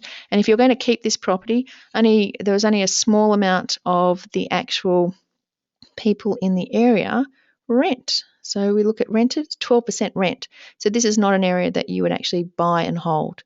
Okay, Natalie, thanks so much for that. I'm going to jump on to the next one. We've got Carmen here. number 10 for the night. Oh, I've got 26 here, so I'm not going to get to everyone. So, Carmen, you actually had something that was a little bit different, and you wanted me to have a look at this area in Cordo Heights, and you said that it's got a high rental, good area for rentals, but there's potential for development. So, it says attention to renovators and handymen. There's a little house here. We'll have a look at some of these pictures, just because I like looking at pictures. So, once again, a bit of a timber look, older style, terracotta-y looking floor, nice deck. Now, you said there was development potential here. So what I'm trying to look here is, it looks to me like this is like a drop here, and this is below. It almost looks like this area is being built up. So I'd start questioning in my mind development potential. This already looks renovated and quite nicely done, except for the feature wall, and I've made that mistake many years ago myself. And maybe not the copper look mirrors and the lights. You can see how the lights actually date the property. So we had those nice downlights in the lounge room. So some work's been done here. This is not offensive, but it's not fabulous. Nice little white brick property. The development opportunity has me astounded. Let's have a look at this. Family home, ideal home, could extend to take advantage of the huge 1,541 metre square block. Features built-in robes to all the bedrooms, yada, yada, yada. All right, so once again, I'm on Ray White, so I'm not on real estate. But what I want to do here, just quickly, is to get a feel for what the average block size is. So we're looking here at SQM. And what I actually want to look at here is, so I'm going to try to put this property in again. So we have the 4 to 6. I'm just going to grab it, copy and paste. So it's over here on Ray White. Where did Ray White go? Grab the address. 4 to 6 Tamarind Road Drive, Cordo Heights, and I'm going to go over to SQM, put this in,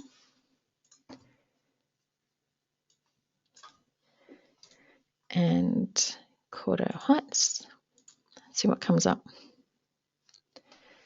Okay, so this is what I'm looking for here. Remember it said that the block size was 1,541 square metres.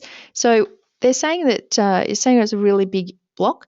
So here I can see that the majority of properties are selling around that 750 square metre size. So one of the concerns that I have often is when people talk about development or splitting a block is that, you know, they might be looking at an 800 square metre block and putting it in half, where in the area the average block size is 550 or 600 square metres and you're making 2 400 square metre blocks.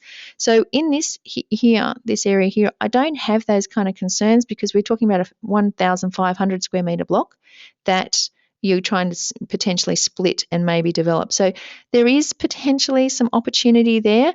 I would also be jumping in and just having a look at seeing what this area has for rental return. I suspect that it may not. So we've got Cordo Heights. Let's check that out. So 1,400 properties. Cordo Heights dwellings. So we've got separate houses, 96%. We've got a 3-bedroom property here, 32%. So most are 4-bedroom properties. So this property itself by itself potentially isn't typical for the area, and rented 8%. So if this was a buy and hold strategy, or you're going to put all your money into possibly doing a development, I'd be really concerned on doing that because the rental market's not there. So Carmen, unless you know about some major changes to the area or something that's going to drive the population and rent, I'd be a bit worried about that one. So let's have a look at Gareth. So Gareth has pulled up a property for us, and he's got a property in, okay, I'm going to pronounce this property maybe incorrectly, Gareth. We've got Gareth on the line there. It's called Kepera. Gareth, I'm going to unmute your line very soon as I find the property. And you said, I found this property in Sunshine. No, wrong Gareth. He didn't even do a link. There we go. Gareth Lloyd. There you go. We've got... Okay, Gareth, I'm going to see. Hey, Gareth, how are you going? Okay. Good, How- Joan, yourself? I'm good. Thank you so much for sharing this with us. It's all right. So tell us a bit about this property, or why are you looking in this area? Yeah, I came across this suburb from one of the property magazines. Mhm. I thought it was a good suburb to potentially invest in. Yep. So I had a look online and looked at those, so for instance, the median price value for the area or the suburb, Yep. and then saw the suburb was under the median price advertised, some good renovation potential, 10 Especially- k's from Brisbane especially with the- CBD, so I ticked a lot of boxes. The pink kitchen. Yeah, don't you love it? Yeah, I not gotta my say, colour. I've never seen a pale pink kitchen before, Gareth. It's someone's obviously had a real great try at this, and opportunity underneath as well. Yeah, definitely. So yeah, there's some good opportunities there, I thought, to look at. Fabulous. Well, let me have a look at this. Pull up the floor plan here. So we've got what have we got? A big living room, 1, 2, 3 bedrooms, a study as well, dining, kitchen, deck. So lots of living space. So can you tell me a bit about this suburb? Where is it located? Keperra? So it's north of Brisbane, about 10 k's from Brisbane CBD. Great.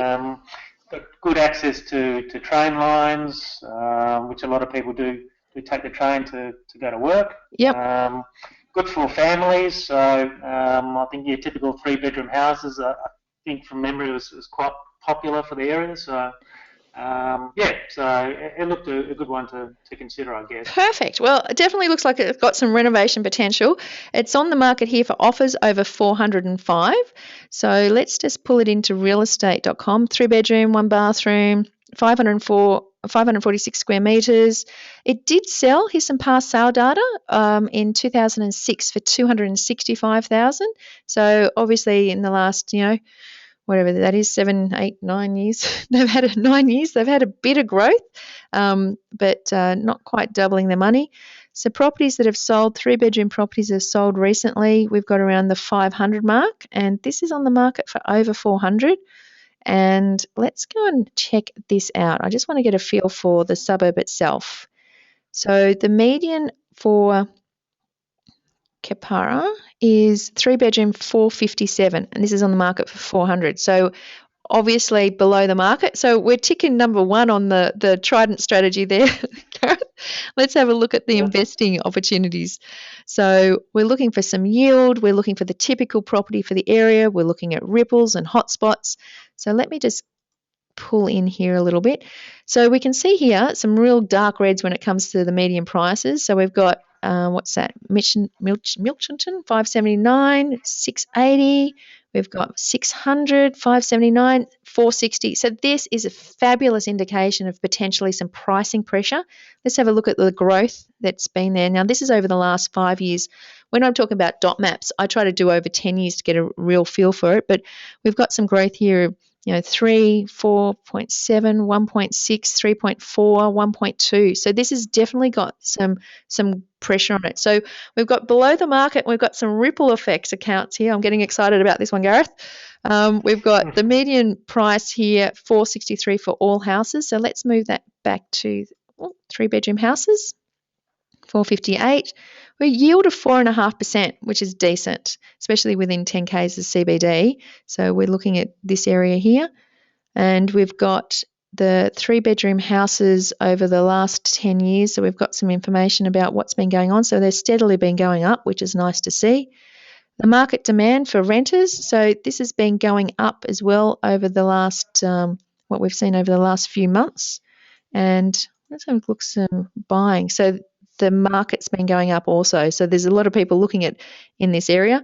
And let's check out yield. Now, I always like to put on, let's have a look. So 4-bedroom houses, not a lot of data on those. 3-bedroom houses. So the 3-bedroom houses there are the light blue. So we've got 74 sales and 111 rentals. So there seems to be a good rental demand.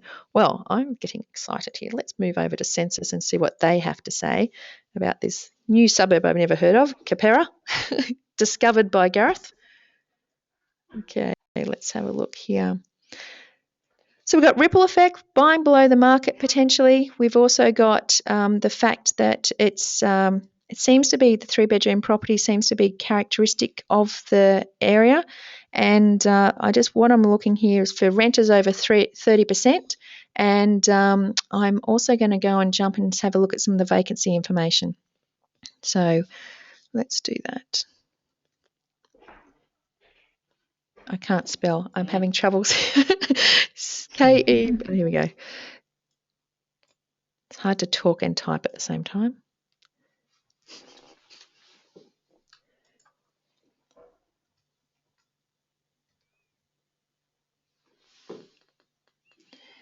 Keperra. So I'm just going to pull this up. So 3,000 dwellings, which is good. 7,000 people. We'll have a look here at the dwelling type. So we've got 85% of houses, tick. So we like that. 3-bedroom houses, 57%. So you're right on the demographic here. So you target the demographic, and over 30% just by a hair that are rented. So this means there's demand, which I'm really interested in. What I would like to do now is possibly just go and check with SQM.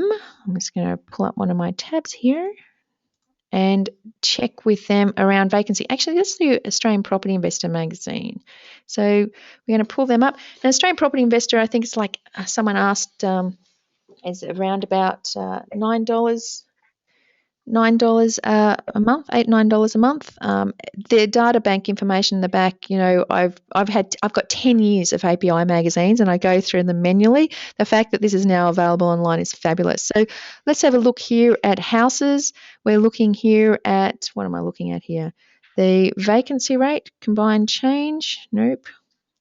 Stock on the market. I was going to say vacancy rate should not be above 3%. So let's check this out for Keperra. 1.1. So look at this. This vacancy rate is pretty fabulous. So we've got a really low vacancy rate, which means that there's a lot of people wanting to rent in the area. This has got all the great characteristics. This would be a goer for me, Gareth. You've got renovation potential, below the market. You've got surrounded by great suburbs. You're the right property for the area. I love it. That's all I have to say about it. Okay, thanks, Gareth. All right, let's move on. Oh, my goodness, I've got so many to have a look at, and I know, where am I hitting? At 9:30. Guys, if you are willing to hang around, I'm going to do 3 more properties. Let me have a look. Who am I going to choose? I've got so many that I've gone through. And as I said, I'll put the information down in the next few weeks. In the next few days, I'll put them down into the area. I did have one that I thought was kind of funny, and it's kind of characteristic of what we're seeing at the moment with some of the funny real estate agent information. So I'm just going to pull up Brian's, and he's right down the bottom. He was one of the last people who put his property up, and Brian put up this property. I've got to say, it was really hard trying to find information on it. It's a suburb called Misterton, but I was quite humoured by some of the, let's have a look at that. Nope, wrong Brian. So Brian, actually no. Yeah, let's have a look. Brian, here we go. So let's have a look at that property. Okay, notice the car out the front here. This was an interesting look, and I started looking at the property. And apparently this is what's called a vintage retro look. And so I've got to say, I was looking at this wallpaper, and I was looking at the floor and the wallpaper matching, and I don't think I'm brave enough to actually go and rip off these vintage looks. I think there's probably a market for it somewhere, and you got to look at this and just laugh. It's a simple little house on an area, shagadelic baby, yeah. So John's obviously got a bit of a sense of humour here. It's Peace Baby, if your choice scene is Misterton, then this is a cool pad. So original features, original vintage wallpaper and carpets. I haven't heard of old wallpaper called vintage before, but I think that this definitely did deserve that. Price to sell at $295, which was interesting. This was kind of hard for me to find some information on this area. and because I just jumped in just before this call to have a look, and statistically there was not a lot of information. So I found it really hard to actually make any concerted effort other than being impressed with the actual the online marketing of it, but you'd have to dig a lot deeper. I'd be kind of concerned, Brian, if I pulled up this property and no data was coming up. It's kind of a bit strange, and I think that I'd have to do a whole lot more justification of what's happening in this area. One of the things that might be is it just is so small, and I think, I jumped over to Census quickly, and obviously I'm not ever good at jumping over to Census quickly. I'm just going to do a control copy here and put this in. And what concerned me about this, which would make this a no-go for me, is 300 dwellings. It's just so small. It's hard to get information on it. I'd be really worried I'm low-risk investing and actually jumping into the market. 39% of people have three-bedroom properties. The rentals, 27%. Too many risks for me, Brian. I think I would pass this one up. But thank you for putting that up, and especially for the entertainment value alone. I thought it was quite interesting. Let's have a look at Matt. Matt put up a property, and I had a quick little look at this, Matt, and I think it's the reason I chose this to have a look at, and this will be probably the last property I have a look at, just because I'm looking at. I wanted to be able to cover off a number of different types of properties, and the interesting thing about this one was that it's got its second owner, so it's relatively new. And I know there's a lot of temptation when you're an investor to jump in and have a property, and people talk about negative gearing and opportunities, etc. So I think that there is, and there you didn't even put down any comments, Matt, like us.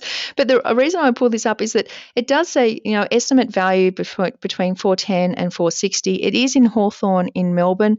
It's a brand new looking kind of property. It hasn't been really, there's not a lot of opportunity to add value to it. So what I wanted to do is just to find out if we could justify it. Look, it's a beautiful looking property. You don't need to do anything to it at all. But want to have a look at, is there opportunity for you to do anything, and if there is really a demand, or is there something that can make this unique? So the other two-bedroom properties are $585. So automatically I was interested because the price, rather than just passing up, because the price seemed to be a lot lower. The rental yield is around 3.6%. We do expect more of the units rental yield, especially in capital cities. I think that you might need to, and there's a lot of growth pressure around these inner city areas, and often if you can't afford a house, you might look at units. I guess one of the things that I was kind of looking at here was there an opportunity for you to do anything with this property? So I jumped over to Census and put in Hawthorn,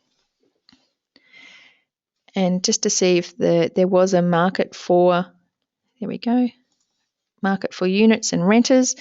10,000 properties in the area, so it's a large area. We've got units, 53%, so people want to live here. We've got two-bedroom units, properties, 39%, so it's kind of like the largest percentage. We've got rented 49%, so there's definitely a rental market there. I then jumped over to, and I'm just going to, instead of going to SQM directly, I'm going to cheat here and go to Australian Property Magazine, but you know that you can go and get this source information. I wanted to look at the vacancy rate. So I've got vacancy rates here of June 2015 at 2.3%. So, it's okay with the vacancy as well, which is good. I just don't think there's anything special about this. So I would, I'd be a bit concerned that you were buying a property that you're going to just have to depend on capital growth. There is potential to buy below the market, but I'm unsure of why it's so much cheaper. And I just think that there's some objections that you might come up against as well, which is the fact there's a ground floor unit, and a lot of people have issues associated with security. So I just go and check out the other properties in the market, make sure that you get the body corporate information. So there might be something that's happening in the body corporate that would make people sell below the market. So it could be something to do with the construction. So I'd go and do a bit more study there. Okay, I've got, oh my gosh, 986 comments here. All right, let's have a look. Oh, who's this? Tycho, by far best webinar I've ever seen, and I've seen a few. Okay, would you consider buying off the plan, develop it? Look, Young Sung, no, I wouldn't. I think that often off the plan properties, they seem to be enticing people through with rental guarantees, that the banks often discount the value of the property by that rental guarantee because they believe the developer has added it on. You've got nothing unique. And my concern is if you've got one property, maybe one unit of 200 units in a huge block in the centre of town, there's nothing that is going to help you if someone gets desperate and has to sell at 350 and you bought at 400, because that all of a sudden becomes the market value. And the same with renting. You know, you might want $500 a week rent and someone takes 400 because they're desperate. Well, that becomes the market value. So what have we got? Nicola, do you avoid being on main roads or train lines, or is it fine as long as you double glaze? Look, I lived on a train line in Kensington, Melbourne, Bel-Air Street, and I heard one of the valuers recently say it was the only street in Melbourne that they'd ever buy a property on a train line. You get used to the noise. I think, though, as an investor, if there's an objection there, then I would really be concerned about a buyer objection to be worried about that. So, you know, if you can be not on a main road or a train line, I think the prices obviously often show you that they're cheaper when they are on those areas, and they have been discounted because they do need to do that to make them more attractive. So I wouldn't if I didn't have to. Does garaging make a big difference? Hey, good question, Elizabeth. Look, it really depends on the demographic. So if you jump into census in a particular suburb and it tells you that most people catch a train to work or a tram or a bus. So, for instance, if you go and look at Kingsford in New South Wales, I know that most people catch public transport. So it doesn't matter if you don't have a garage. But I know with some, when we saw a great big garage tonight. You know, for some people, it's really important that that they can garage their cars. I just get to know the suburb. I'd look at my comparable properties. If the comparable properties have garaging and parking and yours doesn't, then that could be a buyer and a renter objection. So some issues there. Great. Oh, what have we got here? What are your top tips for renovating? Oh, my goodness. I'm so glad you asked, because I've got a video series coming out with so much of that information on where you should spend your money, your biggest bang for your bucks, how you manage this. Thank you so much for that question, because I think that one of the issues with renovating is knowing where to spend the money. And it's fine to look at a property and go, gee, you know, there's a pink bathroom. But the reality is that just because you can renovate a property doesn't mean you should renovate a property, especially if there's no potential for you to actually add any value. And you can do that by looking at pricing disparity between renovated and unrenovated properties. So as I said, I do have a video series that is coming up soon. And it will, I think, Tuesday, the first one is going to come out. And I'm really proud of this, guys, because, you know, we spent, I think it's like 150 hours actually filming some renovations, and I wanted to show you an actual walkthrough of a property live as I was doing it, and showing you what I was looking for, the opportunities for potential for making money out of the property. And so that's where we start with. And in the second video, we actually go in and renovate the property and have a look at bang for the buck. So some really good information there. And I think the backup of that question that you just had was, how do you renovate remotely? Well, I'm currently in the process of renovating remotely, and I have to say that it is challenging. I've got my builder taking photos on his iPhone, you know, every couple of hours and telling me how things are going, because I am a bit of a control freak. But it's about managing your numbers, managing your time, managing your budget, managing your trades really well. So as I said, I've got this case study video coming up, and I am going to be inspecting a property, and I'm going to take you right through to the finished renovation. So I'm really excited about showing you that. I'm going to show you the different areas to add value to the property and pull out some tools and carry out the renovation itself. And at the end, you are going to see the beautiful before and after shots, which everyone always loves, including myself. So a real life renovation case study showing you on video exactly what to do. And it's going to start this Tuesday, the 8th of September. So don't miss it in your inbox. But right now, I think it's time to announce the winner of the Ultimate Guide to Renovation prize, which is worth over $2,400. So if you arrive late, what's up for grabs here is my favourite property entry. And what they get is access to the 12-week renovation course, the Ultimate Guide to Renovation, and lifetime access to all the material. It's essentially a strategic renovation masterclass for property investors, which includes task-by-task video tutorials and steps you through 2 real-life renovations. So if I read out your name, hopefully you're here, and I think you will be. Please let me know, and I'm going to make you live and have a chat. But basically, the winning entry this evening is someone who I think typifies the Trident strategy. So that is buying below the market, looking at the ripple effect and anticipating future capital growth, a great yield and a typical property for the area, low vacancies, and the winner of the grand prize is Gareth Lloyd. Hello, Gareth again. Hey, Gareth. Thanks, Joan. Yeah. Hi. Oh, good. So how is this winning this course going to help you? Oh, look, definitely opened my, I suppose, eyes up to what's possible, and I think education's the best thing. So, yeah, I think it'd be a great course to learn a lot more. Well, look, you are going to get access to it when enrolments close. Well, enrolment's going to open in about 3 weeks' time, and we'll get you jumping straight into Module 1. We do have a kind of a pretty definite close date for enrolments because I want to get in and help people who are in the course and get everyone through those 12 weeks of those modules so that you can have that step-by-step landing. So welcome. I'm so excited that you're part of it, and thank you so much for putting the property up, and I was so happy to be able to review it for you. Fantastic. Thanks, Jane. Looking forward to it. Okay, bye-bye, Gareth. Okay, Bye. see ya.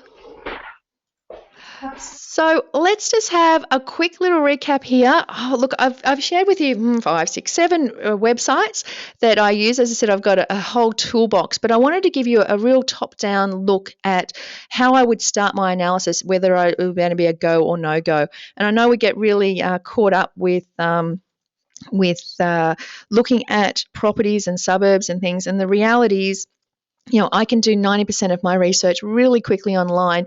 If I know what my goals are and what my buying criteria is, I can actually quickly go through and say, does this fit? Does this fit? Does this fit? Is there risk here? Is there buyer objection? Is there renter objection? Is it a low risk strategy which allows me to rent the majority of the market of what they want? So we talked about where to buy an investment property. We talked about the ripple effect. Why location is so important, and that's why I spent 6 modules of my 12 module course on getting the right location for you to renovate the property.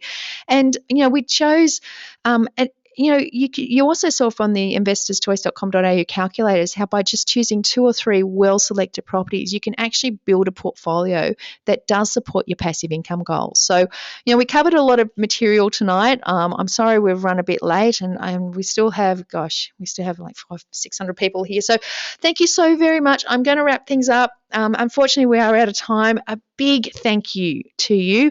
I know I've run through quickly. Sorry to the other people who I've missed out looking at your properties. I'm going to put up on the Facebook page, the Ultimate Guide to Renovation Facebook page, my comments about your properties that have missed out. I did have some regional areas, some Tassie areas, South Australian areas. So, look, I'm going to get those up in the next few days. So check back. And I have had so much fun doing this. As I said, I was a bit nervous doing this live, and technology and websites. And as I said, some of these sites change. So sometimes you have to be a little bit of a detective and go looking for the information. But look, the quality of properties that are put up and the diversity was fabulous. I really appreciate the hundreds of comments that you've put through this evening.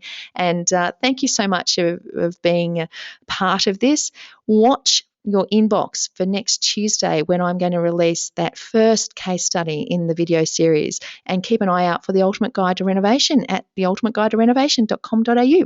So once again, thank you so much for the contributions. It has been so nice having you on this webinar tonight, and good luck, and I wish you every property success.